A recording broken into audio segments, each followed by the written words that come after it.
মরে যাই চোখ ভর্তি জল লইয়া ঘরের মধ্যে বইয়া বইয়া এখন লুকায় লুকায় খাবার খাবে পিসিমা অনেক কষ্টে রাজি করাইতেছিল, না আইলেই পারতে না হয়। বাবা, আমার টাকমা এখন হাতে নাতে দৌড়ে ফেলেছে বলে সকলের খুব গায়ে লাগছে।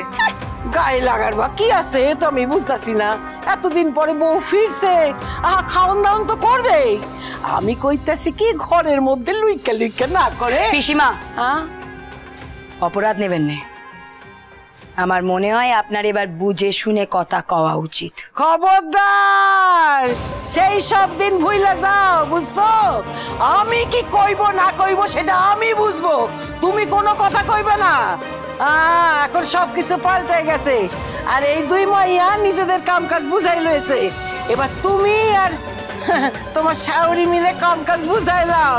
রাজা বদলাইছে, কি কাজ করবে না করবে সেই সব আগে মাথায় রাখো, তারপর আমায় শিখাইতে আসছো। আমরা একটু ভেতরে আসছি।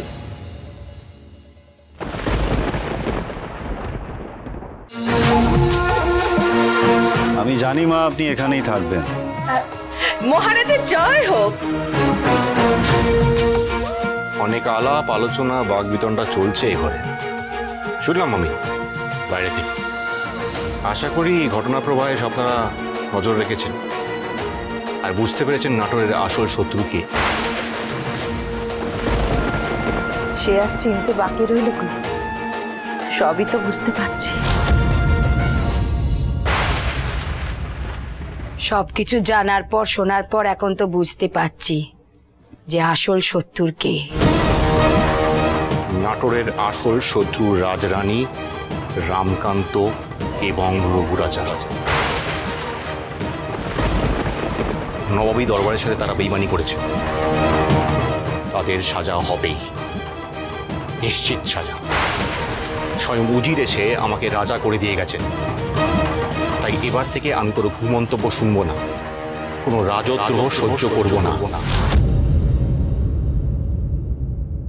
এত নিজে রাজদ্রোহ করেছো যে এখন টোটের কণায় রাজদ্রোহের কথা একেবারে লেগে আছে, তাই না পেশাদ? আমরা বয়স্ক মেয়ে মানুষ, আমরা আর কি রাজদ্রোহ করবো বাপু? আসলে শত্রুদের মদত দেওয়া, তাদের সাথে গোপনে যোগাযোগ রাখা, এগুলো কিন্তু রাজদ্রোহের মধ্যেই পড়ে। আমরা খুব ভালো করে জানি যে তোমাদের সাথে ওই ভবানীর যোগাযোগ আছে। এবার থেকে সব ষড়যন্ত্র এখানেই শেষ, আর ভবিষ্যতে কোনো ষড়যন্ত্র যাতে না হয়, তাই যতদিন না ভবানী বৌঠানকে আমরা খুঁজে পাচ্ছি আর তার বিচার হচ্ছে, ততদিন বড় জেঠিমা আর ঠাকুমা আমার নজরবন্দি হয়ে থাকবেন।